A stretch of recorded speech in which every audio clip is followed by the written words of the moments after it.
Please leave your message for... So I called Rob Farlow on the phone to see if he'd answer. I want to kind of surprise interview him. We're kind of planning this out, but we didn't really set a date. I just want to bring you guys some original content, and I want to interview him in front of you guys. This guy has been in law enforcement, training law enforcement. He's been a correctional officer. I find this guy's story very interesting, as I believe you guys will as well. You guys are probably asking yourself, why would you interview somebody who has spent many years in law enforcement or in corrections? I say to you guys that it's important that we speak to people who have been on the other side of the fence, who believe in our work, and who feel that what we do is important. Rob Farlow is one of those guys. The channel Rights Crispy called me and told me about this man and told me he met him and says, you got to talk to this guy. His story is unbelievable. When I heard Rob Farlow's story, I was totally blown away. This guy has an amazing story. He just texted me that he'll call me back in a minute. So until then, let's watch this clip really quick. And he gives me a shout out on here, so pay attention to this and hopefully he'll call me back soon after. Yo, Dickie, wait right there. It's the Stone Sailor here. Hope everybody had a good Christmas. We got 2 more days left in this shithole of the year, and then it's 2021. Look, there's Amazon. They're about the only ones that had a good 2020 over there. Jeff Bezos and all his billions of dollars, right? Hey, look, New Year's Eve's coming, shipmates. Okay, I want everyone to have a good time. I want everyone to stay safe. All my brothers and sisters in New York City and these other states here where they can't open their businesses and they're being held in captivity in North Korea, I want to wish them a happy new year. I hope they had a wonderful Christmas. I love you guys. Our thoughts, our prayers are with you. I want to send a shout out to my new friend David, San Joaquin Transparency.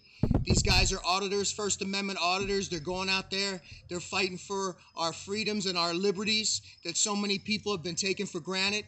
Well, they're just exercising their constitutional rights, because your rights are like muscles. If you don't exercise them, you will lose them. I know that from having my spinal injury. Hey, Amazon, how are you? All right, you don't have anything for me today. How's Bezos doing with all his billions? Hey, man, Screw him, exactly, screw him. Hey, it's the Stone Sailor. I want you to have a happy new year. I love you guys. Look, anchors away, shipmates.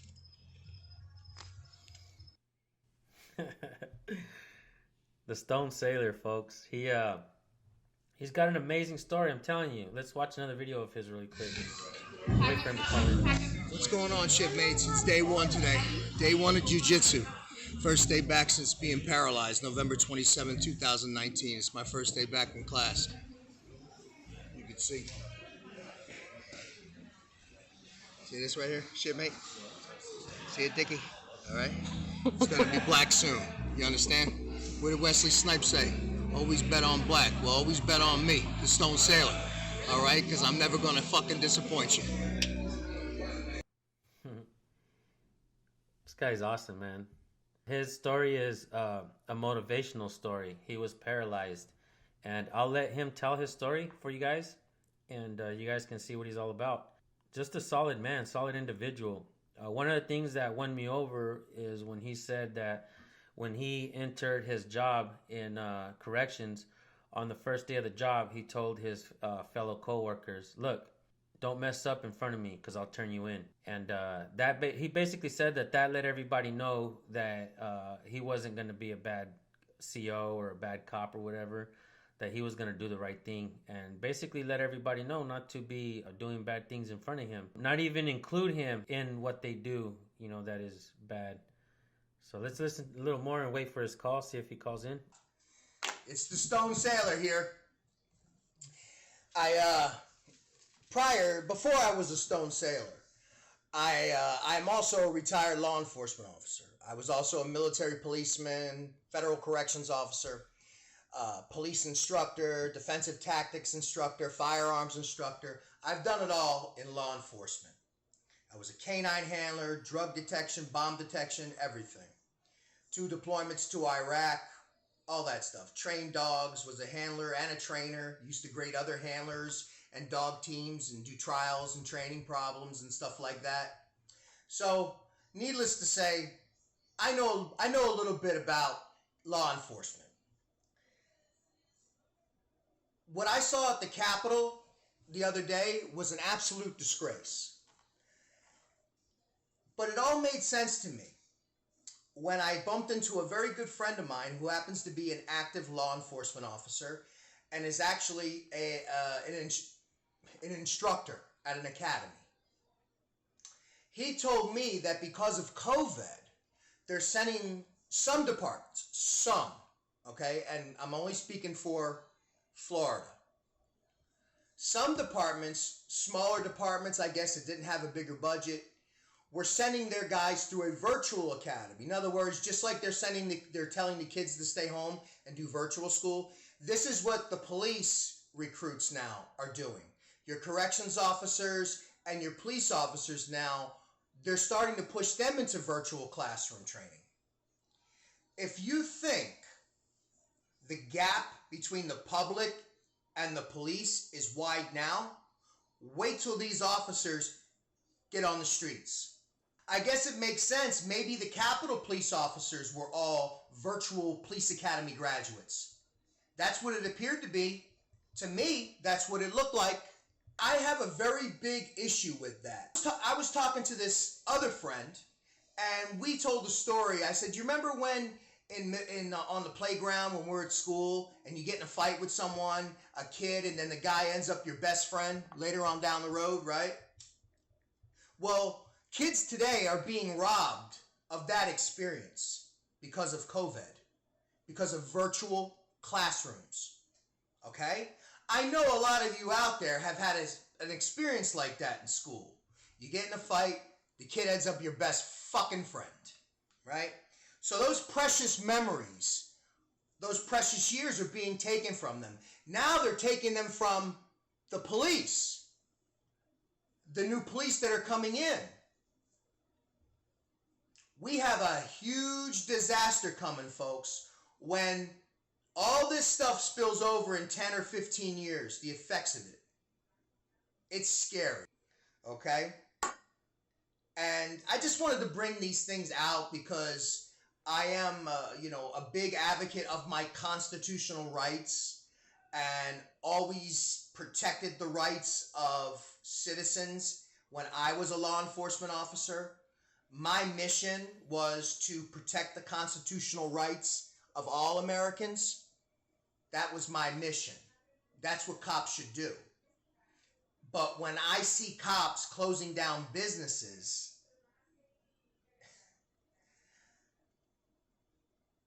no. Take that fucking uniform off. I don't support you. The cops, the ones that are refusing those illegal, unconstitutional orders, some of these sheriffs, I applaud you. You're real cops. You're real cops. The other ones that are just following these illegal orders, you're not a cop to me. I don't fucking support you. What do you guys think about the Stone Sailor so far? This guy is very enthusiastic. He kind of has his own way of approaching things, and I love it. I love this guy. I love his demeanor. I love his mindset. He wants to push forward, and like I said, this is one of the things that I say about politics. I hate politics, folks. You won't see me talk about politics much on my channel, but one thing I will say is I've helped channels that lean towards the left and some channels that lean towards the right. I like to grab them both, straighten them up, and push them forward. That's my take on politics. You guys are fighting amongst each other, and that's the civil unrest. This is him, guys. Here he is. You guys ready? Mr. Rob Farlow, the man himself. David, what's up? How are you, brother? I'm good, man. I'm good. I don't really want to touch too much on politics just because it'll make our heads spin. So what I really want to kind of get into, Rob, is your career in law enforcement. Obviously, my channel represents transparency and police accountability. And one of the things that I think is important is to talk to people that have been in law enforcement, people that have seen what it's like to be on the other side. Not only that, but people that see our work and believe in what we do and why we do it. Yes. And I think once Rights Crispy told me who you were, I didn't really it didn't really hit me until I actually watched your video and you tell your story. I was totally blown away, Rob. Totally blown away. Thanks. Yeah, I'm blown away. I'm blown away. Sometimes I sit back and go, "Oh my God, did all this shit really happen to me?" Like sometimes I say that to myself. Right. So let me ask you, Rob. What pushed you into getting into law enforcement, if you don't mind talking about that? Yeah, sure. Listen. Hey, listen. People now, I think, are starting to figure it out now. Since all this internet communication crackdown, they're real. Hey, my First Amendment, my First Amendment. But they're the first one to point the finger at someone like you or another auditor who's out there exercising their First Amendment. See, when you point the finger at someone, David, you remember you got three pointing back at you. So be careful who you point that finger at, people.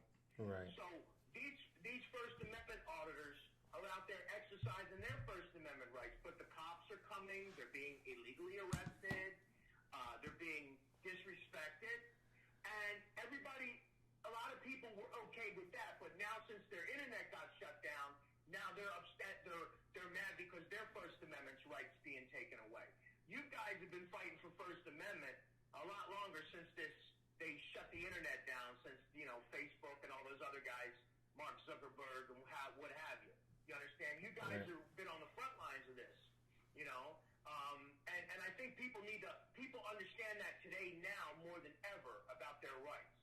Right. So I think this is a good time right now for people to take a step back, read the Constitution, and say, is my government really abiding by this? Are my cops in my community, are they abiding by this?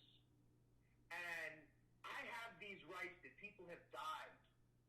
They fought for, they've risked their lives for, they've lost limbs, brought back a lot of mental baggage from war. Also, you can have these rights. Not one of them, all of them. Right. And we need to start thinking like that. And I think if we do, as a country, we'll come together. If we think Constitution, our rights, our freedoms, how precious they are, that transcends color, race, and religion. Right. We're Americans, and we have these rights here that are being trampled on. And we need to get behind people that are fighting for these rights. We need to be their cheerleaders. Yep.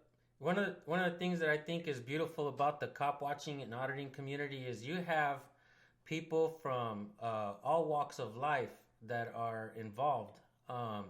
You have, like I said, man, woman, and child, old, young. You have black, white, Hispanic, Asian, everybody getting involved. And it's also going, and people are starting to see it around the world as well. It's the UK, Australia, Canada. We see people recording police now and starting to hold them accountable. Now, when I first started, there was a very limited amount of auditors, probably about a handful of auditors that were out there. I kind of seen that it was important to reach out and help other channels grow. Let me ask you this: when was the first time you actually saw a First Amendment audit, or found out or knew about this? Well, as you know, I was paralyzed in November 2019. Right. And from the waist down because of an injury I had, a non-traumatic injury. I suffered a major infection, a staph infection.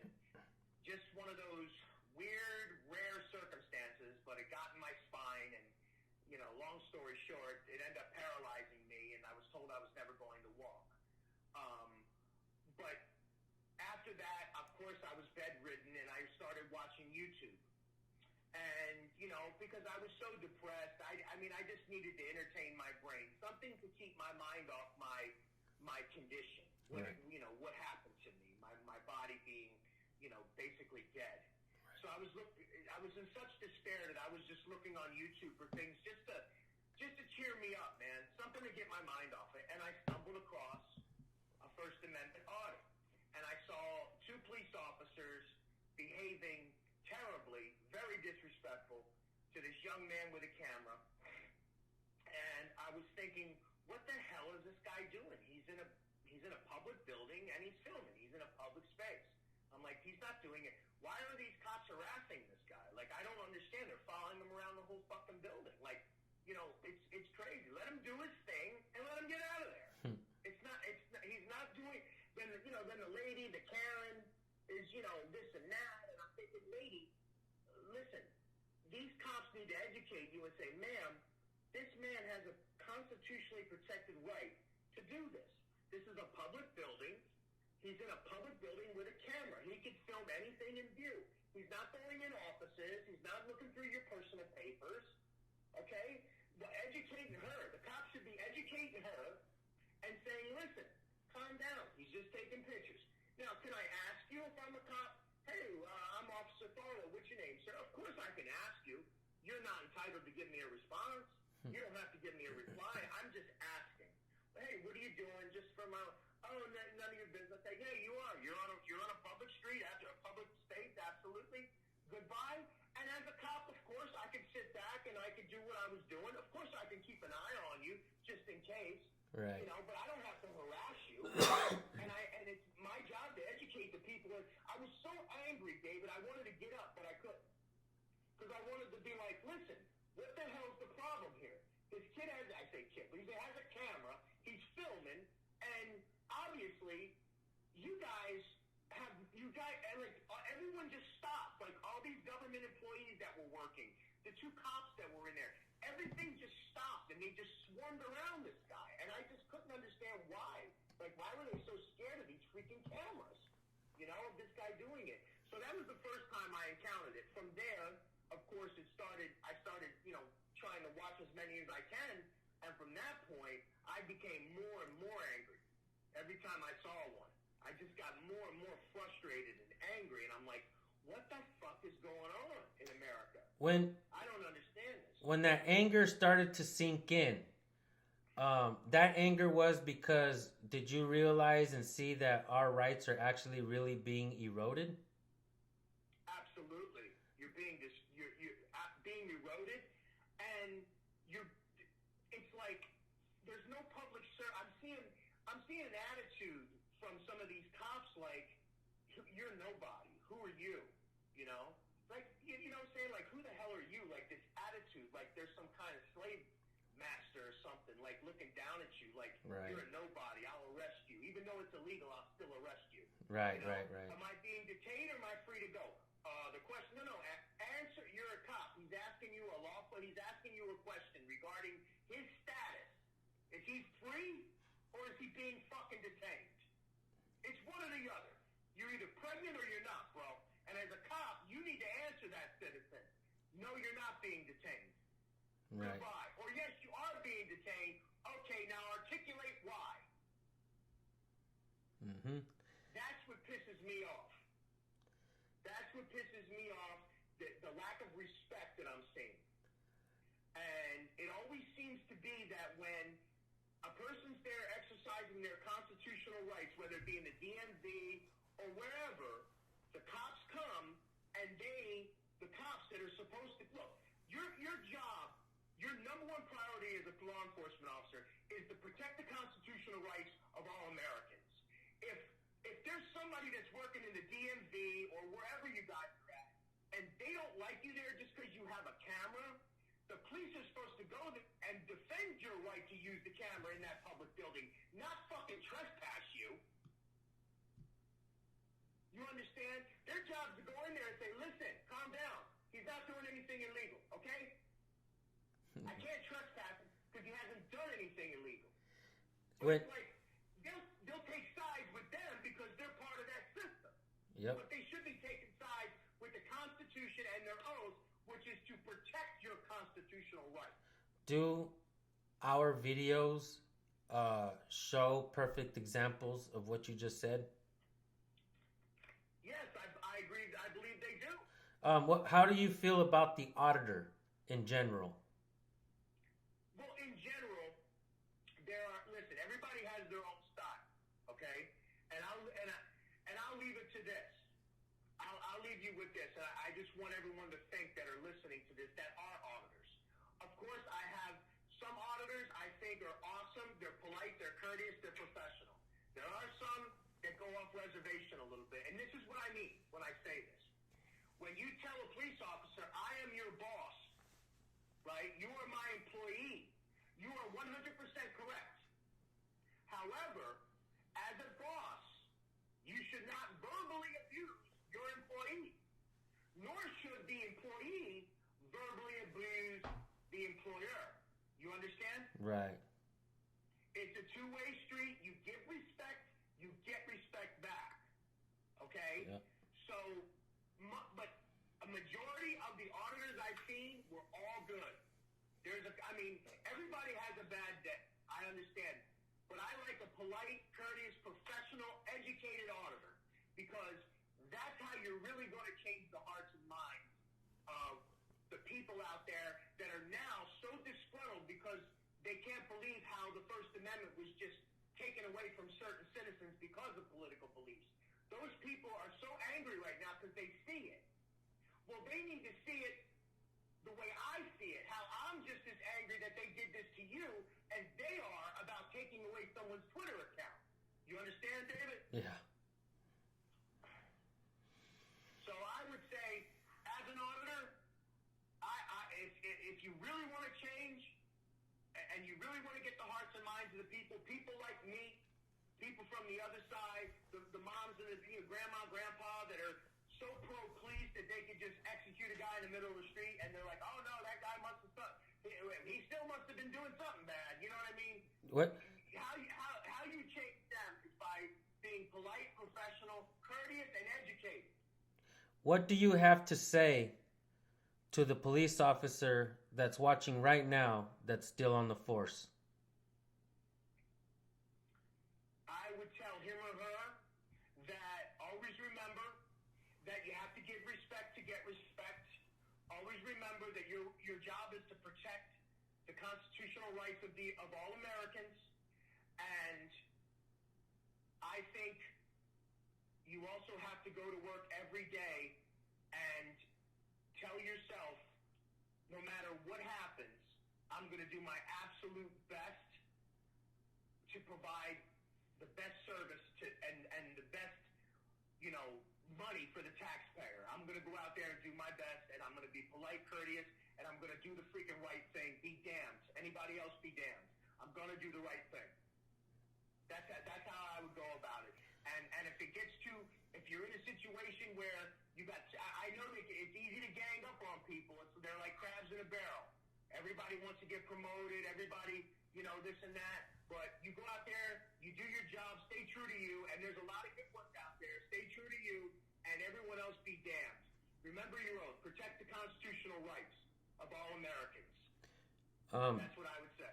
Because of policy, or whatever reason, is it true that good cops cannot really tell on bad cops? Maybe depending on the departments or what. Because of the whole brethren, the blue line, back to blue, and if you tell on us, you're a rat. Does that thrive in the police force that you have seen in the past, where the good cops are they got to keep a tight lip? Is this true? Yeah, I think it is true. By and large, it is true. But remember there was a story a few years. I mean, that's not a theory, David. It's actually a fact, and it's been proven. Right. There was a Florida Highway Patrol officer that wrote an on-duty Miami cop a ticket a few years back. While in uniform, both cops were in uniform. She pulled him over, wrote him a ticket. She had to be transferred from her area to another area because of the local harassment from fellow officers in all departments. They spread the word around that this state trooper writes cops in uniform in their patrol car tickets. Damn. And when that word hit the street, this poor lady was harassed. She had threats, and she was a FHP officer that the FHP had to transfer her from Broward County or Dade County to another county in the Panhandle just to hide her away. So you tell me, is that a theory or is it a fact? And you can look it up. You can look the story up. It's a fact. Yeah, I've heard plenty of them. What made you never change your mentality and your thought process of I'll turn you in if you're a fellow officer if you do bad in front of me? And did you ever find yourself in that mentality whereas I ain't saying shit about this one? Well, I set the record straight from day one. You know, if you do something wrong in front of me, I will report you. So I already knew from that point forward, just from that experience, that I knew I didn't have shit coming. You understand what I mean by that? Right. In other words, I never, like, as far as, like, going up for promotions or getting something, I never expected anything. You understand? So you have to have that mentality where it's like, look, I came with nothing, motherfucker, I'll leave with nothing. You understand? You gotta have that fucking mentality. I'm just being, like, in other words, well, we got this nice little job opening up here that maybe, blah, blah, blah, blah, and you just gotta be mentally, but like, I'll put in for it, but I ain't fucking making plans because I know that shit ain't never happening. So you just gotta have the attitude of, I ain't got shit coming. Nothing's coming. You understand? So if you got that attitude and you really don't give a fuck about getting promoted or anything like that, then you're like me. And that's why I never got promoted. That's why I never, you know, I know the answer to this, but I gotta ask, if all police officers had this mentality, would we be living in a better place? It's like that song, what a wonderful world this would be. Policy. What could ultimately change things? I address policy all the time on my channel, but what could ultimately change things? What policies could change things? Policy's got to be uniform nationally. In other words, use of force should be national across the board. The training, the ladder of force, okay? Physical presence, verbal, you go into soft controls, hard controls, batons, pepper spray baton, the firearm. So every department has their own ladder of force, use of force continuum, okay? We need to federalize that because what's in the use of force policy in Miami is not the use of force policy in LA, California. So, I mean, are they pretty much the same? Yeah, but there's little variations that are different, little nuances, okay? That needs to be uniform, all right? Use of force for a law enforcement officer or corrections officer should be standardized, okay? When I taught that in the military, it was 100% standardized. Can you give an example? Well, in other words, when I taught deadly force, when to shoot, when not to shoot, the conditions that had to be met, okay? We used to call it a triangle. In order for you to discharge your weapon, you got to have opportunity, capability, and intent. All three of those triangles, all three of those points have to meet, okay? Well, in other words, when I taught deadly force, I could teach it to a Marine, your son. I could teach it to an Army sailor, a Coast Guardsman, Air Force, or a fellow Navy policeman. You understand? Our use of force was all standardized. It's actually DOD, Department of Defense standardized.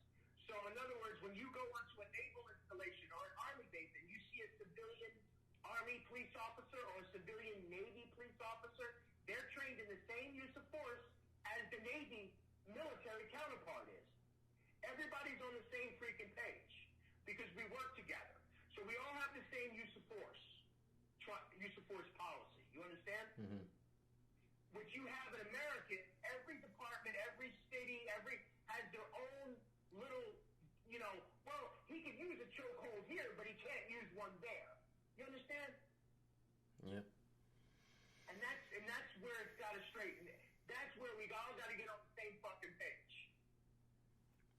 Are there other policies that you see in policing that could be changed to minimize the brutality, like for instance, should an officer, like something you and I talked about a little while back, and I think that we disagreed on this because I felt like new officers shouldn't be allowed to carry maybe for like 2 years or something like that, or maybe they should be with another senior officer who does carry.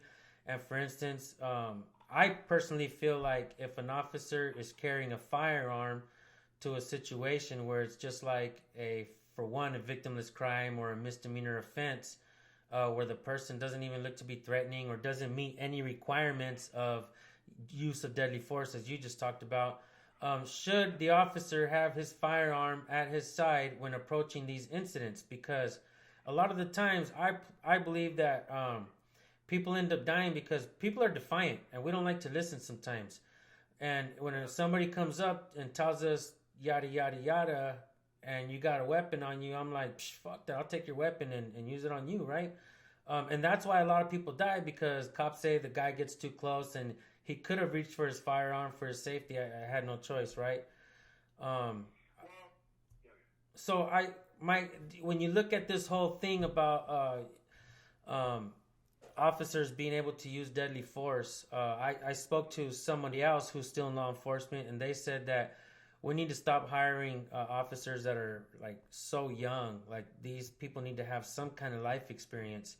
And these officers are fresh out of high school, very young, 6 months in an academy, and this is why we see what we see. Should those youngsters be able to carry firearms at such a young age, such early on in their career?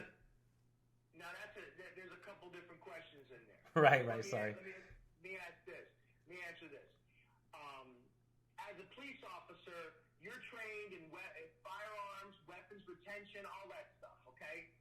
We got to, and I was a firearms instructor too, so you got to make sure you qualify on all the weapons that you're going to carry on duty, how you know how to retain those weapons if someone's ever trying to take them from you, all that stuff. We put them through extensive training there. Now, when they get out on the street, they don't know what they're going to encounter every time.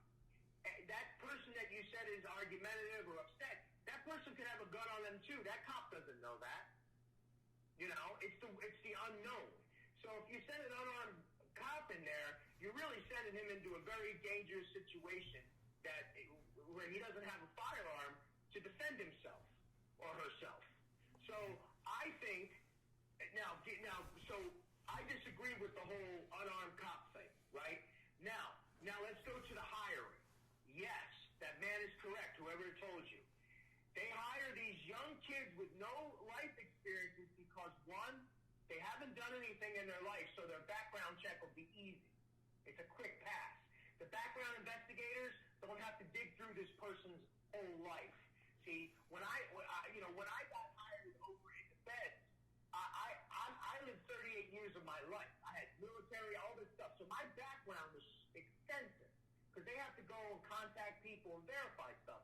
But if you're a 21-year-old kid right out of your mom's house, maybe you went to community college or something, your background is clean because it's not, you don't have much.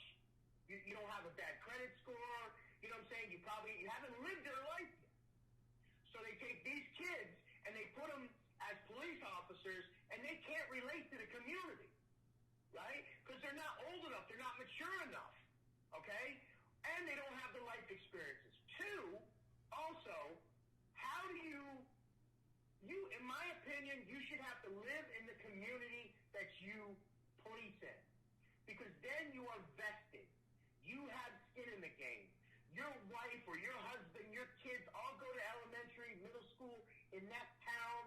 You shop in that town. You know your neighbors. Oh, and guess what?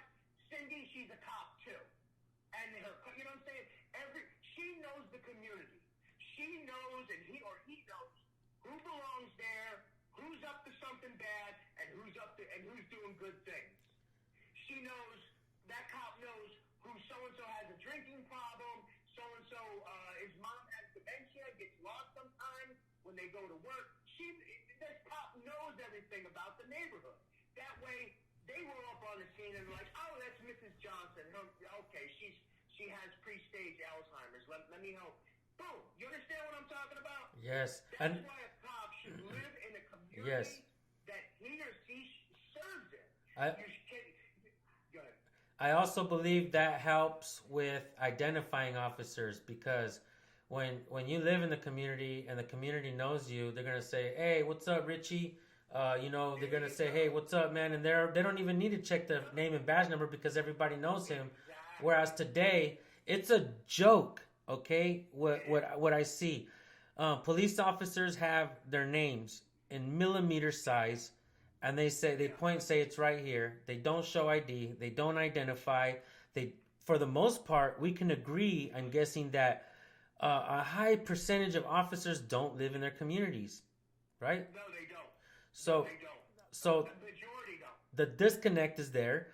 The not being able to identify them is there.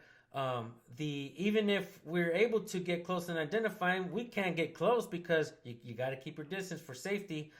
So how can we read millimeter size name tags, badge numbers that for the most part are not even on their you can't even see the badge numbers. Well, like I said, some departments have policies. They don't do badge numbers. They do IDs. Every cop should have a badge number, an ID number. That way you can track them if they leave under good terms or they leave under bad terms. That's how you can track them. If everyone got issued one, like my badges, I still have my badges from corrections and police with my number on them.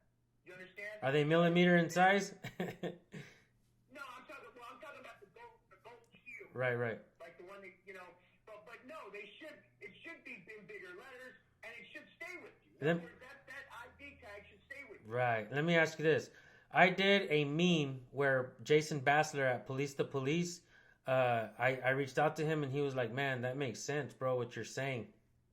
I said, and a lot of people gave me a lot of shit and they said it was really silly, but I felt like we can put big numbers, police numbers, like on the back of the uniforms, on their hats, for instance, letting people know who they are, their badge numbers. Like football players. Exactly. And what's crazy is I photoshopped. Yeah. You think that'd work? I think it would.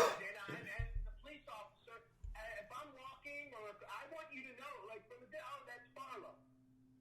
Right. Okay, that's Officer that's him. Or if I'm in the prison and I'm walking, well, they knew it was me anyway. They could tell by my voice. When I step on, but they know, that's Farlow, that's Officer Farlow, that's those people. Exactly. There's nothing wrong with that. You know who number 15 is, right? He's the quarterback, Right. Or whatever. Right. You understand? So yeah, I think that's a great idea. That's a great idea. But let's make it uniform. Right. That's the thing. Everybody's on their own fucking program, and that's okay for capitalism as a whole, like an economy where states are on their own thing. But for law enforcement and all kind of public safety, everybody needs to be on the same damn page. Right. It's different. There's a public. You provide a service. Public service aren't for profit. You provide a freaking service. Everybody should be on the same page. The minimum qualifications for your firearms score to graduate, everything needs to be on the same page. The use of force, the deadly force, everything. All those policies need to be standardized. And what you have now is a young kid with no life experience, doesn't live in a community, goes into the police force. Now they dress like they're an invading, occupying army with body armor on, stuff like I wore in Iraq, in Baghdad, when we went into Iraq. Same type of shit. But they're out there in Orlando wearing it, or they're out there in Miami wearing it, or in LA. And it looks like you come out of your house, just like the Iraqis did, and they look and they see a whole bunch of Humvees and soldiers with M16s with helmets and flak jackets on. What does it look like to you? An occupying army. And that's what's pissing people off. Yeah. And it's pissing me off to see it.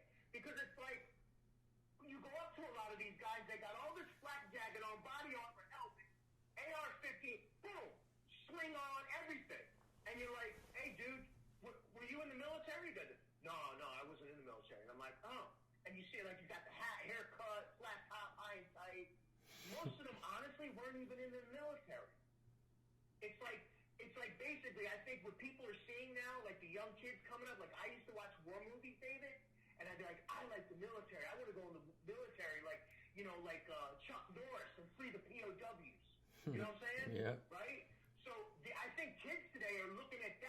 LAPD, and that's like their idea of the military, the police force. No shit. For real. Because it's operating like the military now.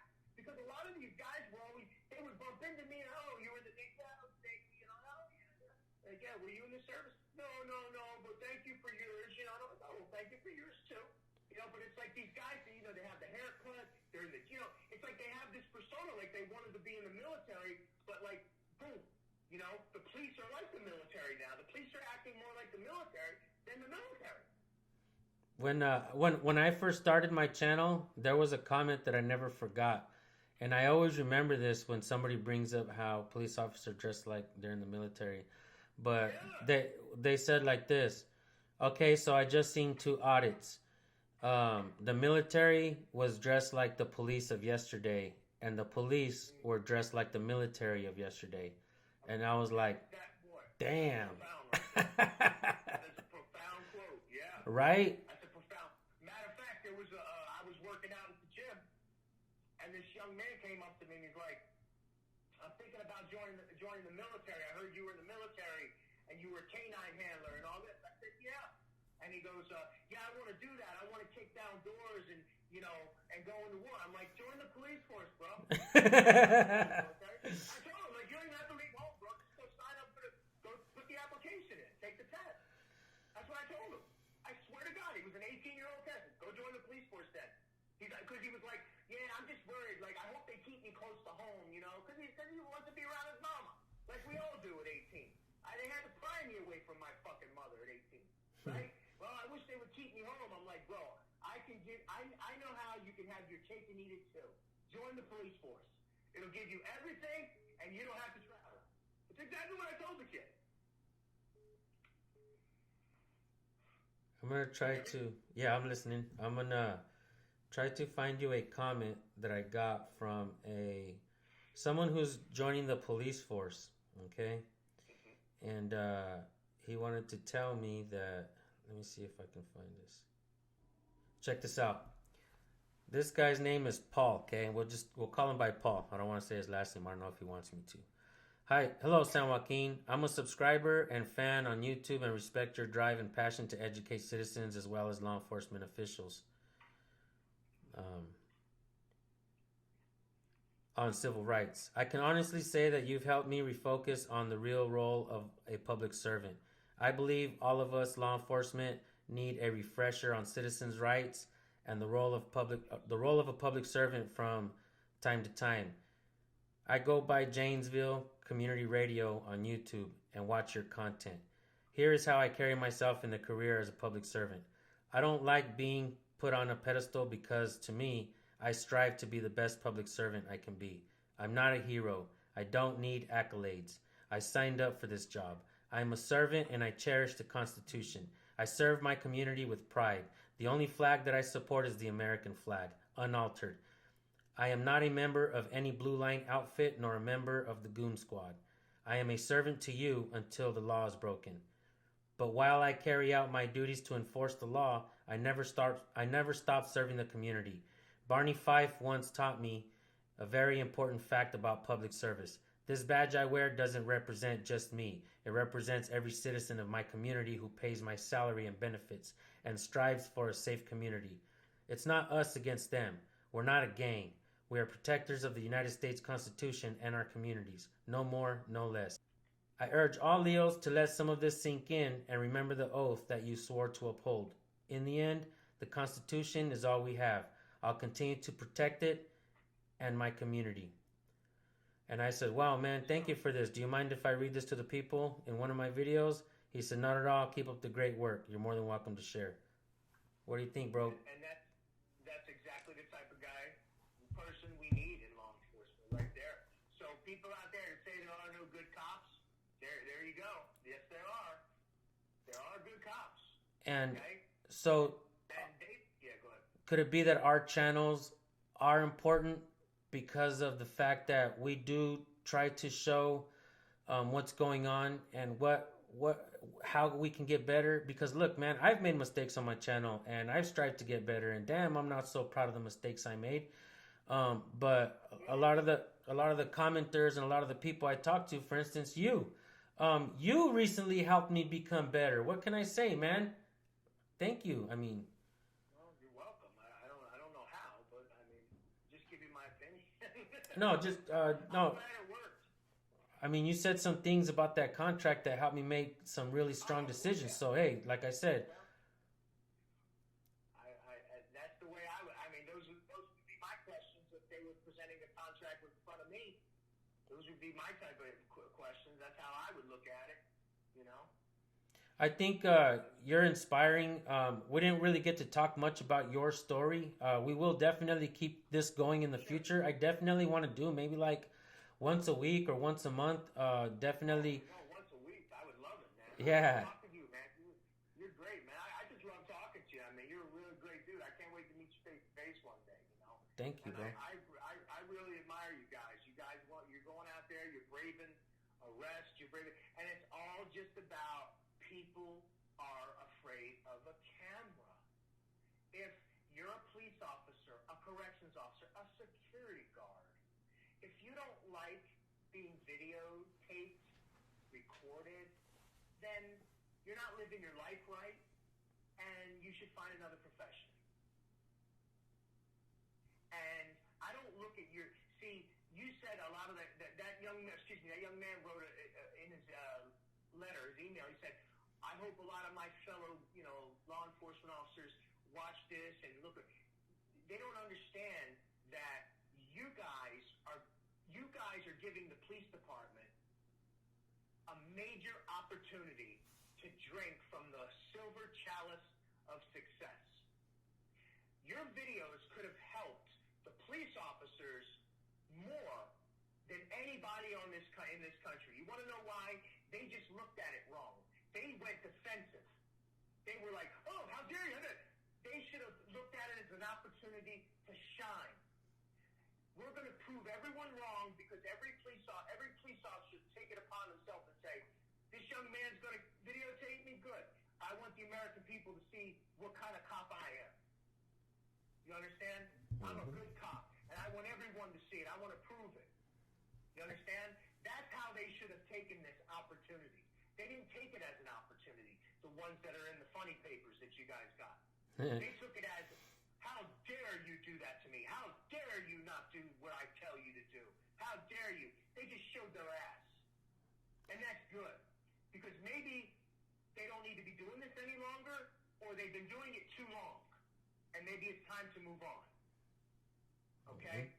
So when I want the cops and the police and the other law enforcement, security, corrections officers, or law enforcement officers too, listen. Anytime someone puts a camera, or you have your own body camera, you have your own YouTube page. You get to pick what you're going to put out to the whole world. Do you want to project an image of a complete asshole, a complete tyrant, or do you want to project your channel? You want to get as many, I guess, subscribers and likes, right? It's your own channel. You want to get all. So you want to project yourself as a professional police officer that is there to protect the constitutional rights of all citizens. That should be your YouTube channel. Yeah. Not this crap that I've seen. Get your head out of your asses. Have you seen the videos where officers have like, you can tell they watch our videos and they're very respectful to the auditor. They say, hey man, no, you're good to go, bro. Like, hey man, like, I respect what you guys do. You've seen that before, right? It's nice, huh? I've seen it too. And Yeah. guess what?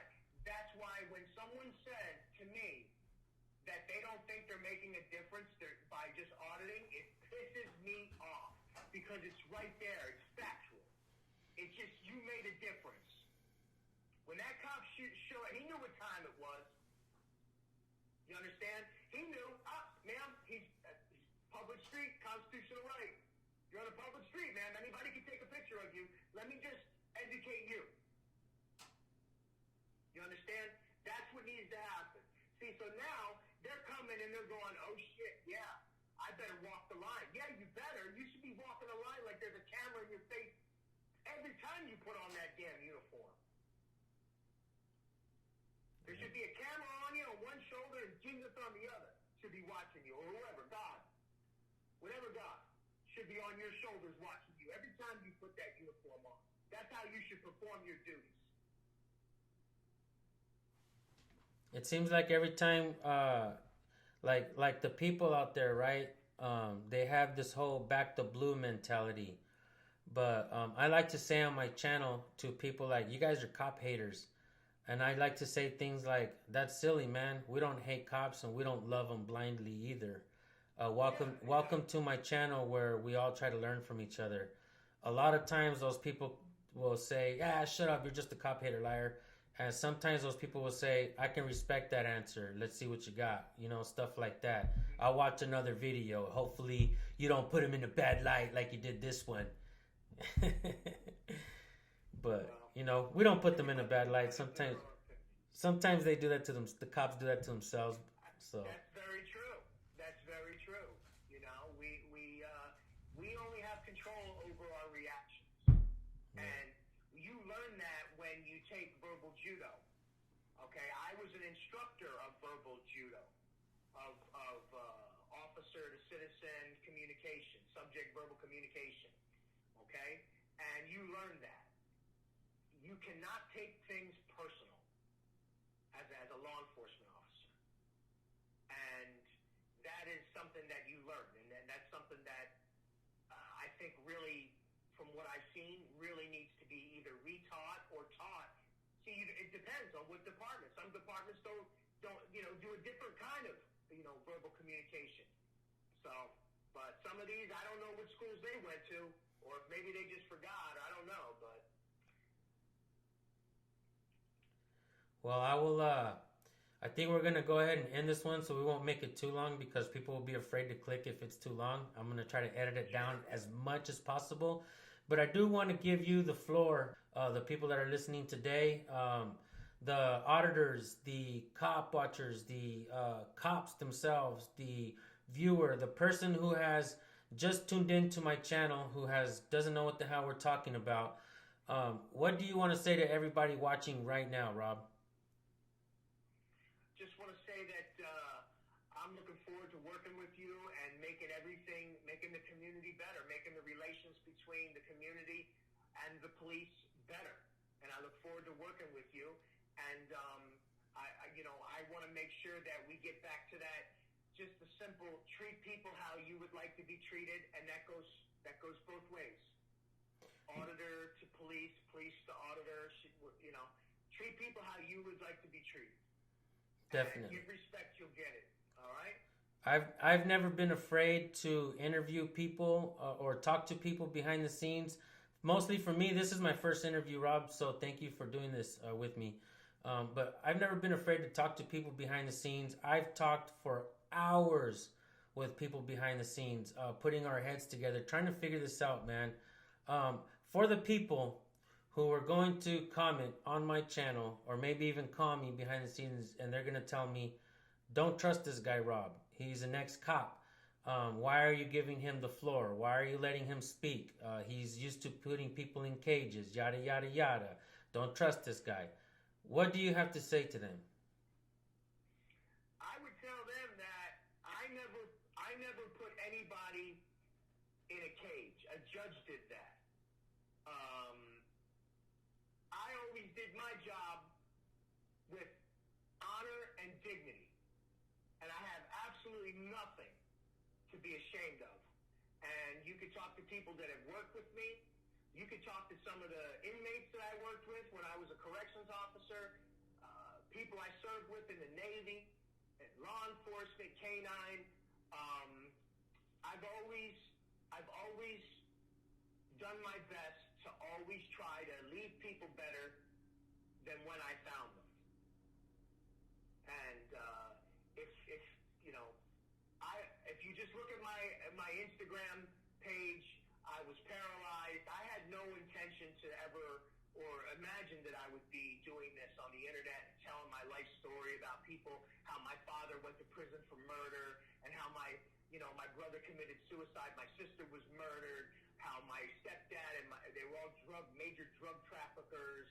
I used to watch them, hide drugs in the house, so I knew I knew where drug dealers hid drugs.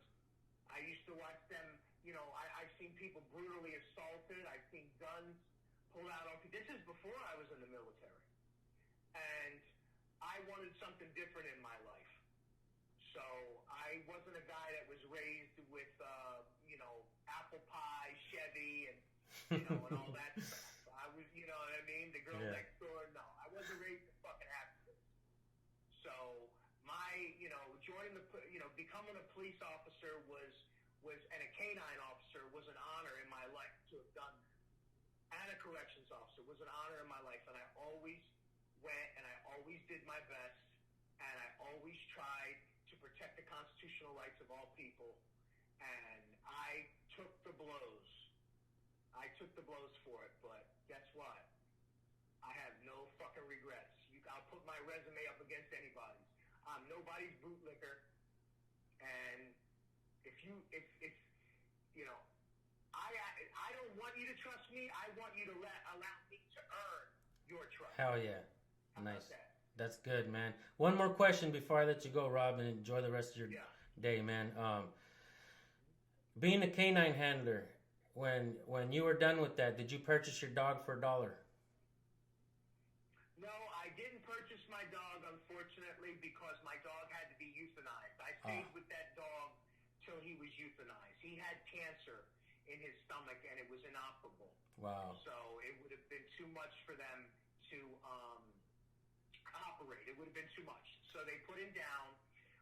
One dog, he had full military honors, buried on the USS Blue Ridge, LCC-19 in Yokosuka, Japan. Military Canine Art, Alpha 029. Full military honors. Damn. Buried, with a chaplain and everything. Wow. He was cremated, and his ashes were scattered in the Tokyo Bay. That's crazy. How many people get to go out like that? Yeah, not even people do, huh? Exactly. Man. Well, Rob, this was an amazing interview. This is the beginning for me. I plan to do this more often. I plan to set it up more in the next interview, hopefully, where I can have people call in and we can actually get you on screen as well. Right now, I just have a picture of you in your amazing jiu-jitsu outfit, and you can kind of see the chest tattoo on you. Really quick, man, how is your process going? You were told that you'd never be able to walk again, but you're a determined man. You're not going to let that stop you. How is your process going? Man, it's a miracle. I was told, next thing I know, I was completely paralyzed, nothing, for about 6 months. And then all of a sudden, it all started with one little wiggle in my left big toe. And now I'm on a walker. I got all my feeling back. Yes, my penis does get hard now on its own. Thank you. I know that's a question men ask. So, yes, it is true. It did come back. Amazing. Good right? for you, bro. Good for miracle. you, man. Hell yeah. Fucking miracle. Seriously. And I woke up one morning and it was there. All right, guys? You know what I'm talking about, okay? Congratulations, man. Let's keep it PG on this show. That's the perfect way to end this show, bro. I love it. All right. Well, that's it. I'm on a walker. I got my feelings back. I'm doing that, and I'm trying to, I'm building my stamina. I'm doing jiu-jitsu, but of course, I was just about to get my black belt, and then I got paralyzed. So, and like I said, it told me I never walk. Now I'm on a walker. All that's back. Now I go back to jiu-jitsu. I lay on the mat now, and I just try to not get capped out by white belts. I went from a brown belt, about to be a black belt, to now basically a brown belt but with white belt skills. Like I'm laying on the ground, letting these fucking white belts, blue belts mount me, and I'm just protecting my neck, protecting from the armbar. So my defense, trust me, my defense is going to be fucking impregnable. Because I am 100% defense. Nice. All right, I just lay there like I'm a dead leg. I just lay there, So now I'm trying to, but I'm drilling slowly, like trying to pull the guard, where I can, work on it, drill slowly, guard. Trust me, I'm coming back. Is jiu-jitsu helping you with your comeback? Yes, it is. Of course, the rehab I did on my own. Remember, I put myself through my own physical therapy during COVID because the physical therapy was closed. Wow. You know, I documented that in my videos on Instagram. Rob Farlow, the Stone Sailor. I will drop your Instagram link and your YouTube link in this video description. Yeah, but yeah, it's helping me. And guess what? Guess what helped me the most? Cannabis. Nice. That's what I mean. The pain I have is so bad, David. Especially when it gets cold here, that it's hard for me to even get out of bed. When people realize if between your brain to the crack of your ass, a million miracles have to happen in order for you to just wake up and stand up out of bed. You know that? Like they don't even know. Like doctors don't even know. They know 10% of how your spine and brain communicate, wow, and how your spine tells your body to follow suit. They know nothing about it. So, like I say, a million miracles have to happen from your head to your ass, all the way down your spine. A million miracles have to happen in order for you to sit up out of bed. That's true. And it's true. And I am so grateful and so appreciative of those miracles now. You have no idea. So when I get on that mat, I don't do anything even remotely close to, you know what I mean? I risk it because I want to, it's good workout for me, it's good cardio, but I have a very good, sense about that. So I know some people, are like, oh my God, I'm not out there, but I'm not going to fight Conor McGregor or Brock Lesnar. Okay? I'm just drilling, learning how not to get tapped out. You know what I mean? Like I'm saying, my defense is going to be impregnable, bro. Nice. Well, thank you so much, Rob, for today. With that being said, I'll close this out with my final words, especially adding to what you just said. Sometimes I believe that miracles are not meant for the world to see or for millions of eyes. I believe that sometimes miracles on earth are for your eyes only. I've experienced that, and it's hard to talk about. I'm sure if I say things, people won't believe me, so I'd rather not even speak on those things. But I will continue to believe that sometimes miracles are made for your eyes only, bro. And your story is miraculous. And just what you said was totally amazing. Like, who would ever think that your brain and your spine have to communicate? I learned something today, straight up. Yeah. Thank you, Rob. Sure, man. We'll talk. Hey, you're welcome, man. I look forward to us doing shows, man. And I know that this is the start of something big. I can feel it, Dave. Hopefully, man. All right, Rob. Good talking to you, brother. Good talk to you always, bro. Have a wonderful day. Bye. Guys, Rob Farlow, an amazing man with an amazing story. A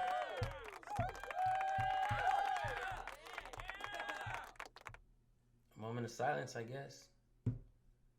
Go subscribe to Rob Farlow's YouTube channel. Also his Instagram. Follow the man. He's quite funny and he's very entertaining. And he believes in us. And he believes in our work. Big shout out to Rights Crispy for bringing Rob Farlow to my attention. You guys will find Rob Farlow on the Bolt Action News Group on Saturday nights as well. I will try to be on there as many times as I possibly can with Rob Farlow and Rights Crispy. Thank you guys for tuning in. Have a wonderful, blessed day. I'll see you over there on Rob's channel. Thank you guys.